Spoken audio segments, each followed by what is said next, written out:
পশ্চিমবঙ্গ মধ্যশিক্ষা পর্ষদের গণিত প্রকাশ বইয়ের 198 পাতার 14 নম্বর অধ্যায় অংশীদারি কারবার বা পার্টনারশিপ বিজনেস নিয়ে আজ আমরা আলোচনা করব। অংশীদারি কারবার বা পার্টনারশিপ বিজনেস কি? অংশীদারি কারবার বা পার্টনারশিপ বিজনেস হলো এক ধরনের কারবার বা ব্যবসা যেখানে একাধিক ব্যক্তি একত্রে মিলিত হয়ে ব্যবসা বাণিজ্য করেন। অর্থাৎ একাধিক মানে কি, একের বেশি, মানে 2 বা 3 বা 4 বা 10, যে কোনো জন হতে পারে, 2 জন, 4 জন, 6 জন, 7 জন, 10 জন, 20 জন, এরা একত্রে মিলিত হয়ে যদি ব্যবসা করে তাহলে সেই ব্যবসাটাকে কি বলবো? অংশীদারি কারবার। যেমন একটা উদাহরণ এখন দেখা যাক। রাম আর যদু দুই বন্ধু, এরা একত্রে ব্যবসা করবে বলে ঠিক করলো। তাহলে এদের ব্যবসাটাকে কি বলবো? অংশীদারি কারবার বা পার্টনারশিপ বিজনেস। তাহলে দুজনে ব্যবসা শুরু করবে। ব্যবসা করতে গেলে কি দরকার? প্রথমেই কিছু টাকা দুজনকেই দিতে হবে, দিয়ে ব্যবসা শুরু করতে হবে। তাই জন্যে রাম দিল 10,000 টাকা আর যদু দিল 15,000 টাকা। তাহলে রাম 10,000 টাকা দিল, যদু 15,000 টাকা দিল, দিয়ে কি হলো? একটা ব্যবসা শুরু হলো। মোট কত টাকা দিয়ে তাহলে ব্যবসা শুরু করলো? 10, 15, 25,000 টাকা দিয়ে। তাহলে রাম যে এই 10,000 টাকা দিল, যদু যে 15,000 টাকা দিল, এইটাকে আমরা কি বলবো? এগুলোকে আমরা মূলধন বলবো। এই 10,000 টাকাটা কার মূলধন? রামের মূলধন। 15,000 টাকাটা কার মূলধন? যদুর মূলধন। তাহলে দেখো বইয়ে লেখা আছে অংশীদারি কারবারে অংশীদারদের প্রত্যেকের দেওয়া অর্থই হচ্ছে অংশীদারগণের নিজস্ব মূলধন। তাহলে রামের মূলধন 10,000, যদুর মূলধন 15,000। এবার ব্যবসা করে 1 বছর কেটে গেল। 1 বছর পর ব্যবসায় লাভ হয়েছে 5,000 টাকা। এটা কি বললাম? লাভ। 1 বছর পর ব্যবসাতে লাভ হয়েছে 5,000 টাকা। তাহলে এই লাভ, সেটাকে আমরা মানে কারা? এই রাম আর যদু দুজনে ভাগ করে নেবে। কত কত টাকা নেবে? লভ্যাংশ বন্টন। সেটা কিভাবে করবে? লভ্যাংশ বন্টন সেটা বিভিন্ন রকম হতে পারে। বইয়ে দেখো বলেছে লভ্যাংশ বন্টন বা ডিস্ট্রিবিউশন অফ প্রফিট অংশীদারদের সর্বসম্মত সিদ্ধান্তের ভিত্তিতে লাভ। এ কি বলেছে? সমান ভাগে ভাগ করে নিতে পারে। তাহলে 5,000 টাকা লাভ হয়েছিল, এটা যদি সমান ভাগে ভাগ করে নেয় তাহলে কত কত পাবে? তাহলে রাম পাবে, এ কন্ডিশন অনুযায়ী রাম পাবে 25,000 নয় 2,500 টাকা, আর যদু পাবে 2,500 টাকা। তাহলে যদি লভ্যাংশটাকে সমান ভাগে ভাগ করে নেয় তাহলে সমান সমান পেয়ে যাবে। এবার বি দেখো কি বলছে, মূলধনের পরিমাণের অনুপাতে ভাগ করে নিতে পারি। তাহলে মূলধনের পরিমাণ রামের কত ছিল? 10,000, যদুর কত ছিল? 15,000।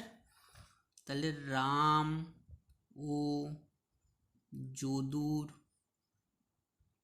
মূলধন সমান কি হবে? রামের মূলধন কত? প্রথমে রাম লিখেছি 10,000, যদুর কত? 15,000। তাহলে এটা 1,000 দিয়ে দুটোকেই ভাগ যায়, আর 5 দিয়ে যায়, 2:3।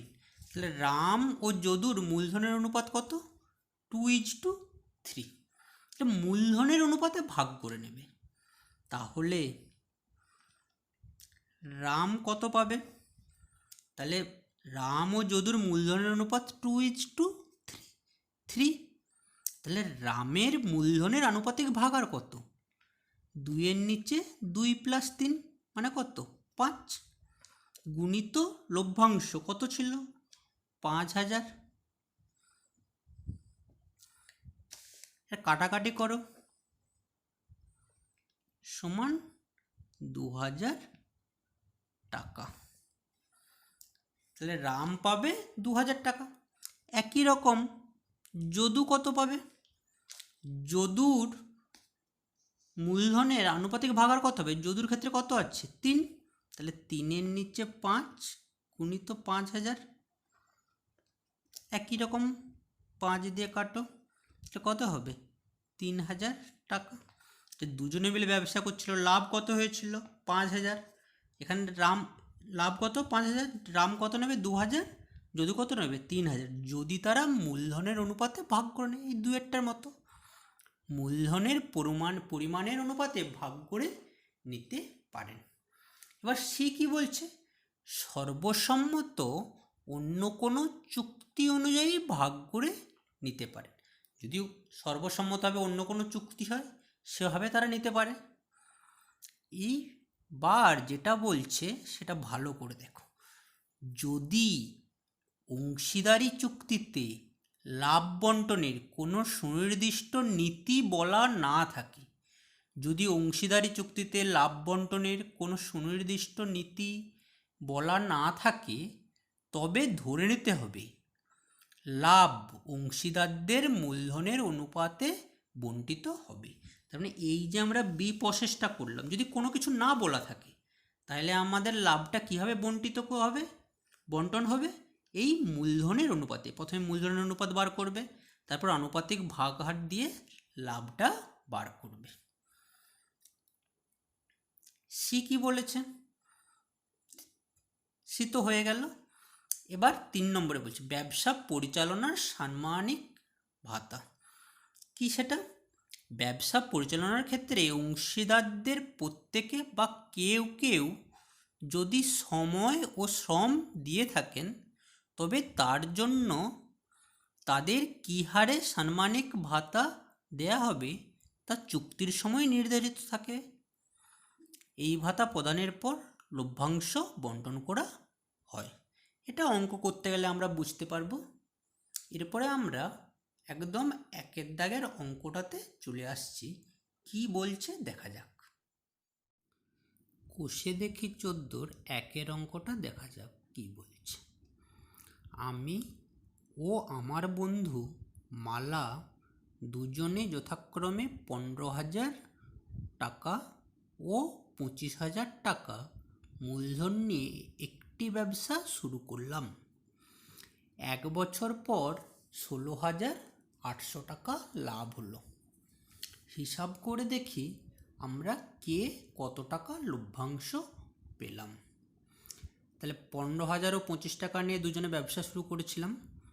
1 বছর পর 16,800 টাকা লাভ হয়েছে। হিসাব করে দেবো কে কত লভ্যাংশ পাইছে। তাহলে লভ্যাংশ বন্টন কিসের উপর করব? মূলধনের অনুপাতের উপর, কারণ আর কোনো কিছু বলে দেওয়া নেই। তাই প্রথমেই মূলধনের অনুপাত বের করে নিচ্ছি। আমার ও মালার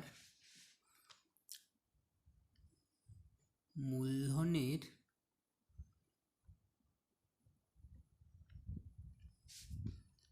অনুপাত সমান কত হবে? 15,000 = 25,000। কত দিয়ে ভাগ যাবে দুটোকেই? 1000 দিয়ে। এটাকে 1000 দিয়ে ভাগ করলে 15, এটা কত? 25।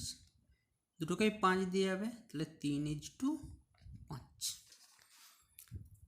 এবার আমাদের 1 বছর পর লভ্যাংশ কত? 16,800 টাকা। তাহলে 1 বছর পর কিংবা বছরের শেষে, সো দেয়ারফর বছরের শেষে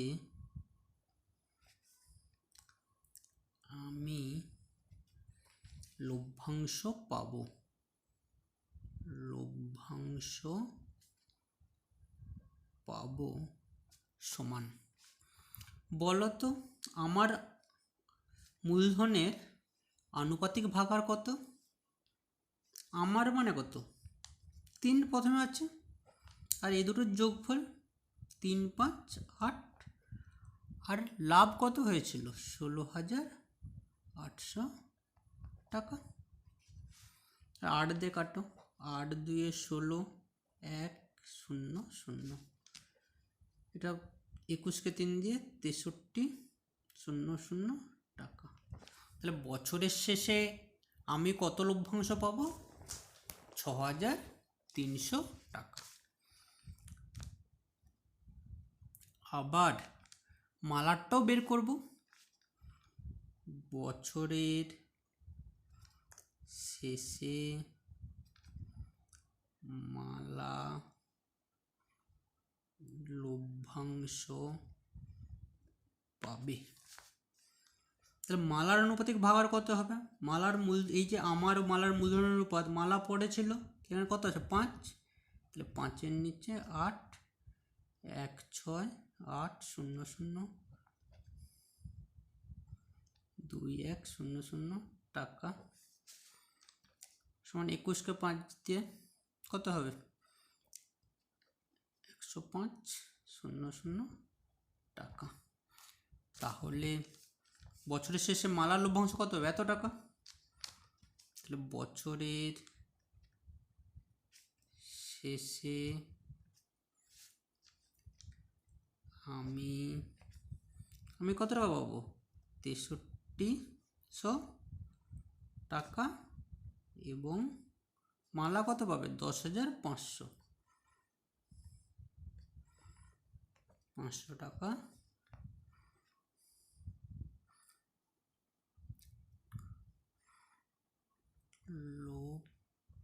লভ্যাংশ পাবো। এই মালার লভ্যাংশটা আরেকটাভাবে তুমি বের করতে পারতে। মোট লভ্যাংশ কত বলে দিয়েছিল? 16,800।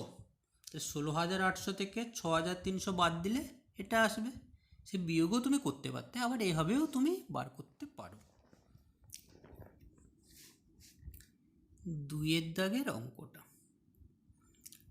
প্রিয়ম, সুপ্রিয়া ও বুলু যথাক্রমে 15,000, 10,000, 25,000 টাকা দিয়ে একটা ছোট্ট মুদিখানার দোকান খুললো, মুদির দোকান খুললো। কিন্তু বৎসরান্তে 3,000 টাকা লোকসান হলো। কাকে কত টাকা লোকসানের পরিমাণ দিতে হবে হিসাব করি। তাহলে লাভের ক্ষেত্রে যেমন মূলধনের অনুপাতে লভ্যাংশ পায়, তেমন লোকসান যদি হয়, লস যদি হয়, তাহলে লসটাও দিতে হবে কিসের অনুপাতে? মূলধনের অনুপাতে। এখানে তাহলে দেখো কি করছি, 2-এরটা তাহলে প্রথমেই বের করে নেব। প্রিয়ম,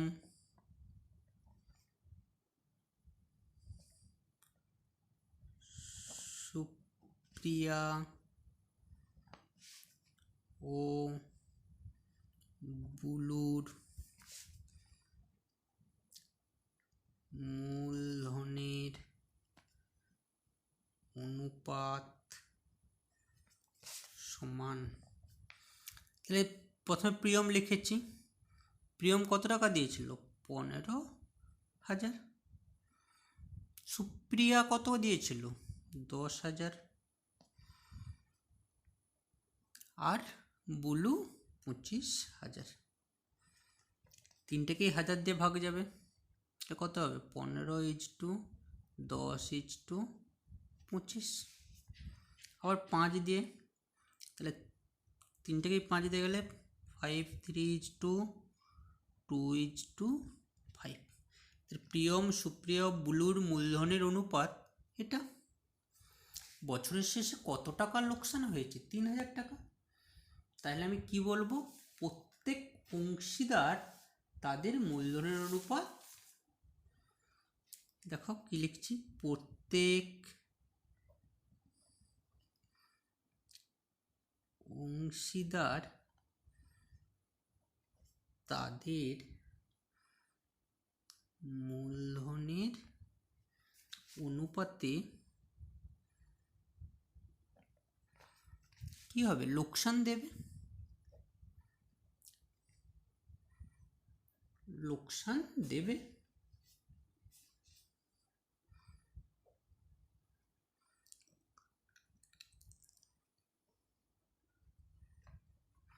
প্রত্যেক অংশীদার তাদের মূলধনের অনুপাতে লোকসানের অংশ দেবে। লোকসান কত টাকা হয়েছে? 3000 টাকা। তাইলে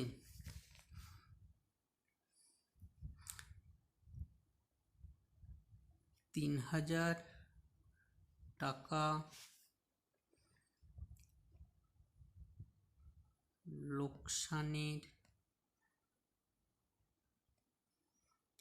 লোকসানের মধ্যে প্রিয়ম দেবে। প্রিয়ম কতটা দেবে?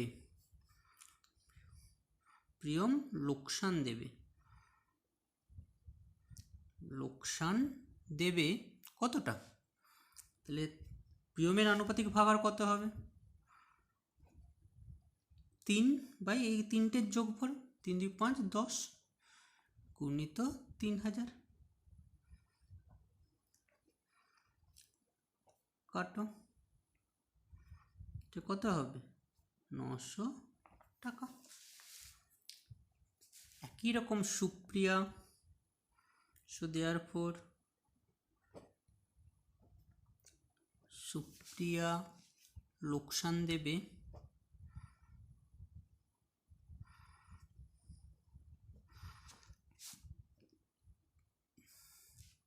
কত টাকা? সুপ্রিয়ার ক্ষেত্রে দেখো কত আছে, 2। তাহলে 2 বাই 10 গুণিত 3000,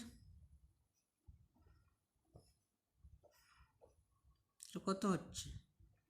600 টাকা। আর একজন কে পড়ে আছে? বুলু। ব্লু লোকসান দেবে। ব্লুর ক্ষেত্রে কত আছে? 5। তাহলে 5 অনুপাতিক ভাগার কত হবে? 5-এর নিচে 10 গুণিত 3000, কত হবে? 15,000। 3 5 15, 1500 টাকা। তাহলে কাকে কত টাকা লোকসানের পরিমাণ দিতে হবে? তাহলে দেয়ারফর প্রিয়ম, সুপ্রিয়া ও বুলুকে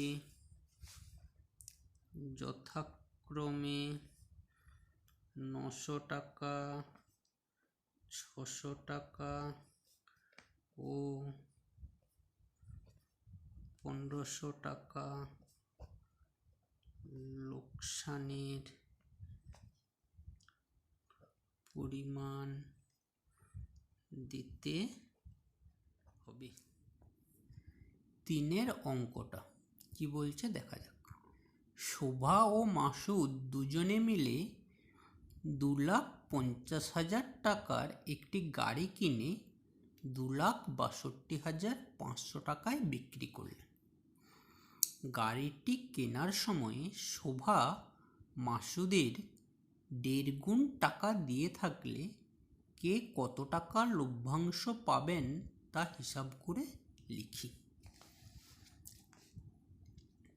তাহলে গাড়িটি কেনার সময় শোভা মাসুদের 1.5 গুণ টাকা দিয়ে থাকলে, তার মানে শোভা কত টাকা দেবে?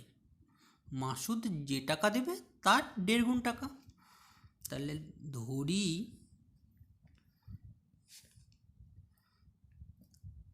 গাড়িটি কেনার সময়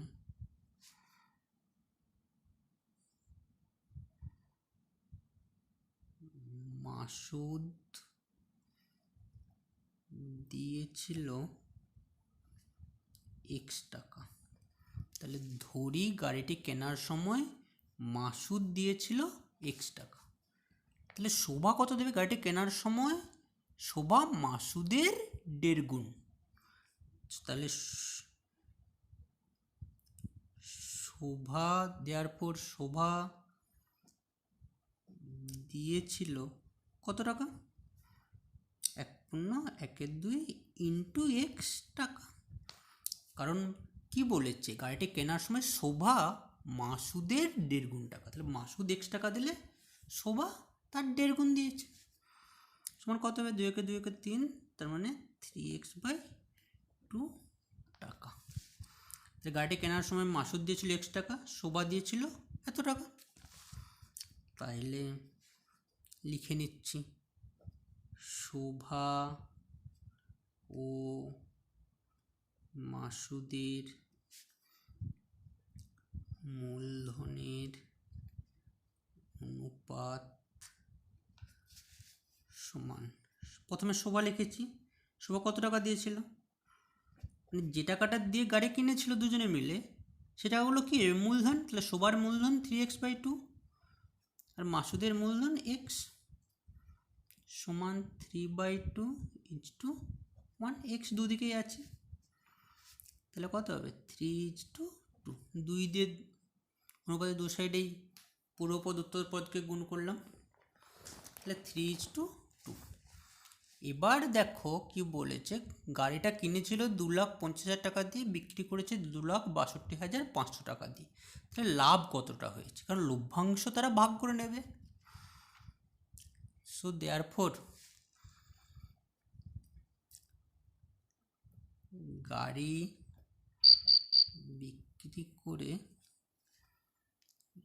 লাভ হয়েছে সমান কত টাকা?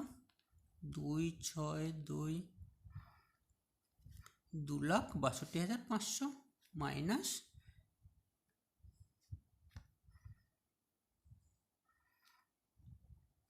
2,62,500 মাইনাস 2,50,000 সমান কত হবে?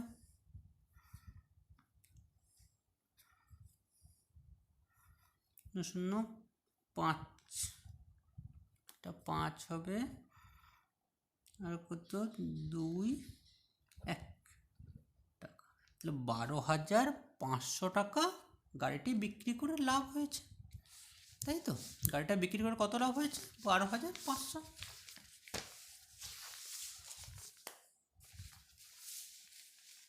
এবার কে কত লভ্যাংশ পাবে? সো দেয়ারফর লভ্যাংশটা কিসের উপর ভিত্তি করে দেওয়া হবে? মূলধনের অনুপাতের। তাইলে 12,500 টাকা লাভের, কত টাকা লাভের মধ্যে শোভা পাবে। শোভা কতটা পাবে? শোভার আনুপাতিক ভাগ আর কত ছিল? 3:2 ছিল উন্নতি ভাগ। তাহলে প্রথমে কাজ ছিল শোভা, তাহলে 3-এর নিচে 5 পাবে, সমান 3-এর নিচে 5 গুণিত 12,500 টাকা। কাটো, 5 × 2 = 10, 2 × 5 = 25, তাহলে 7,500 টাকা। তাহলে 12,500 টাকার মধ্যে শোভা পাবে কত টাকা? 7,500 টাকা। আর মাসুদ কতটা পাবে? এটা থেকে বিয়োগ করতে পারি, আবার এভাবেও বার করতে পারি। আবার 12,500 টাকার মধ্যে মাসুদ পাবে সমান, মাসুদের থেকে ভাগার কত ছিল? 2, 2-এর নিচে 5, 1, 2, 5, 0, 0 টাকা। কাটো,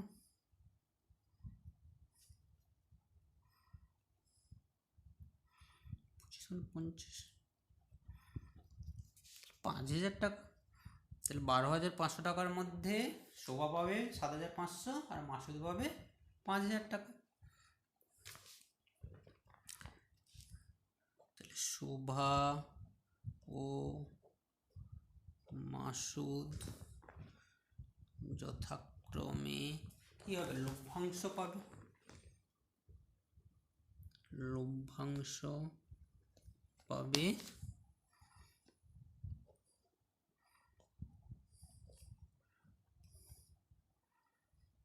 5,000 টাকা।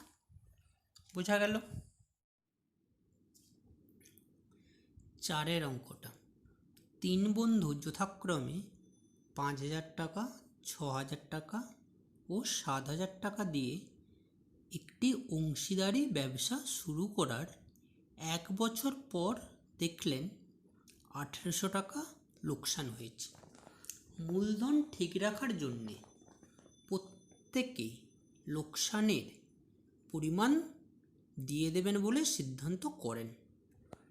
তাদের কাকে কত টাকা দিতে হবে হিসাব করে লিখি। তাহলে 3 বন্ধু 5,000, 6,000, 7,000 টাকা দিয়ে ব্যবসা শুরু করেছিল। বছরের শেষে কি দেখছে, 1,800 টাকা লোকসান হয়েছে।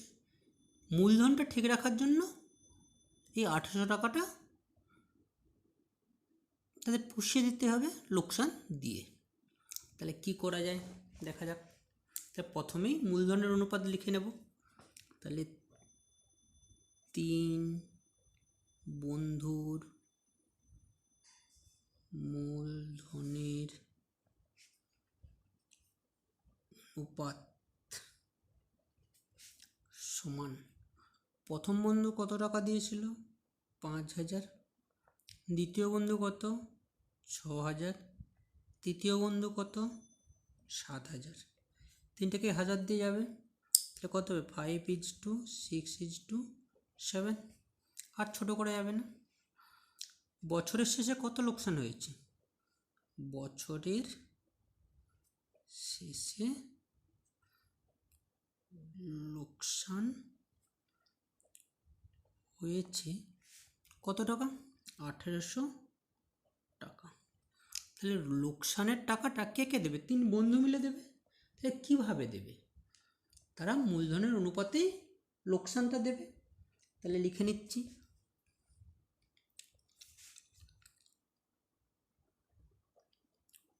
প্রত্যেক অংশীদার তাদের মূলধনের অনুপাতে, প্রত্যেক অংশীদার তাদের মূলধনের অনুপাতে লোকসানের অংশ দেবেন। লোকসানের অংশ দেবেন। তাহলে মূলধনের অনুপাতে লোকসানের অংশ দেবেন, যেমনভাবে লাভ হলে মূলধনের অনুপাতে লাভ নিত, এখানে লোকসান হয়েছে বলে একই রকম হবে। তাহলে মূলধন ঠিক রাখতে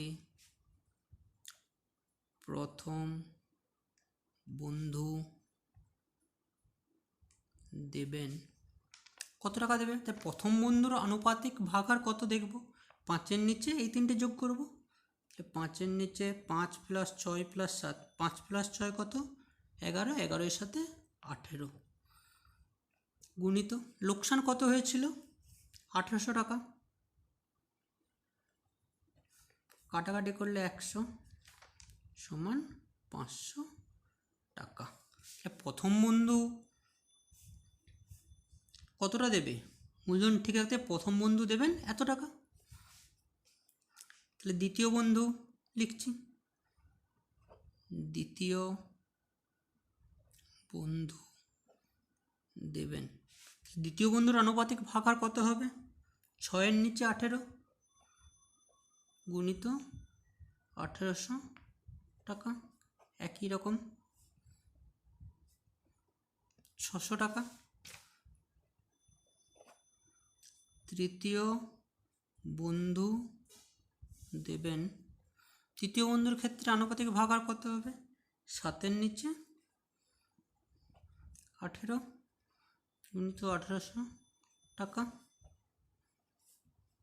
এটা কত হবে? 7 × 100 মানে 700 টাকা। তাহলে কে কত টাকা দেবে? প্রথম বন্ধু 500 টাকা, দ্বিতীয় বন্ধু 600 টাকা, তৃতীয় বন্ধু 700 টাকা। তাইলে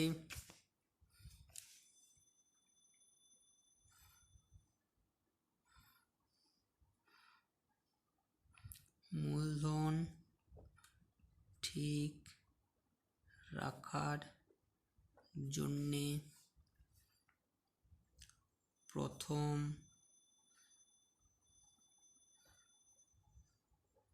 দ্বিতীয় তৃতীয় বন্ধু লোকসান দেবেন যথাক্রমে